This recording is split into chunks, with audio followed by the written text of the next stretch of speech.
Turkish President Recep Tayyip Erdoğan has taken the country's main opposition leader to court over claiming that his vast palace had gold-plated toilet seats, as he argued that by such slander and lies, the opposition leader had crossed the limits of freedom of expression.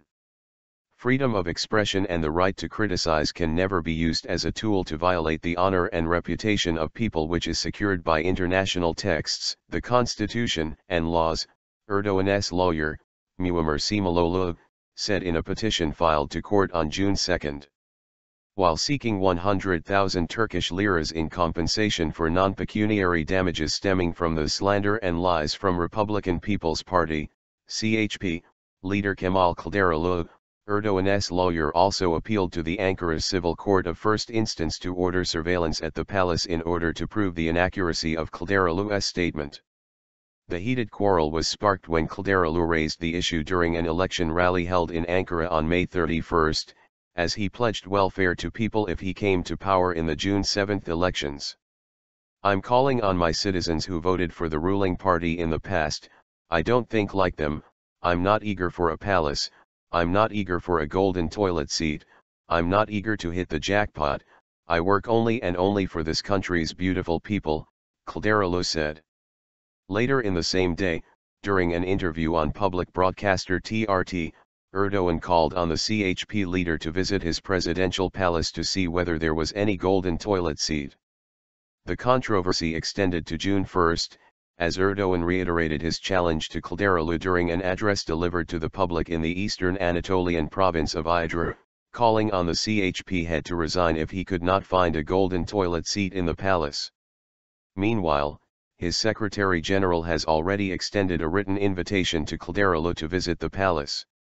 Kılıçdaroğlu swiftly refused to set foot in Erdoğan's palace, which opposition parties and some non-governmental organizations say was constructed on protected land despite court rulings, and has boycotted events there since it was inaugurated last year. Later on June 1, the quarrel plumbed new depths, after Erdoğan questioned how his political rival knew about the toilets of the presidential palace. "Hey Kılıçdaroğlu, since when have you been visiting the toilets of the Bestpkuli presidential palace? Did you clean them, and that's how you learned that there were golden toilet seats?" Erdoğan asked during an address to the public in the eastern Anatolian province of Erzurum. Erdoğan prefers his gargantuan presidential palace to be called the Presidential Kuli, an Ottoman architectural concept that designates a complex with a central mosque and a series of ancillary buildings, such as a hospital, library, and public fountain, surrounding it. The CHP head replied to Erdoğan's questions during an interview on private broadcaster Turk late on June 1, simply saying, "I kiss the eyes of those toilet cleaners, those laborers who provide for their children. This answer is enough."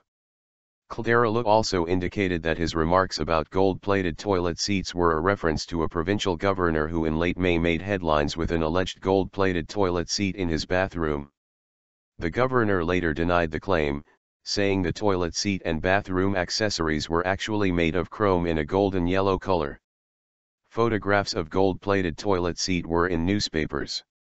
If a public servant is having a gold-plated toilet seat during the term of this ruling party, am I responsible for this? Will I not call him to account for it? I didn't say palace, or this and that.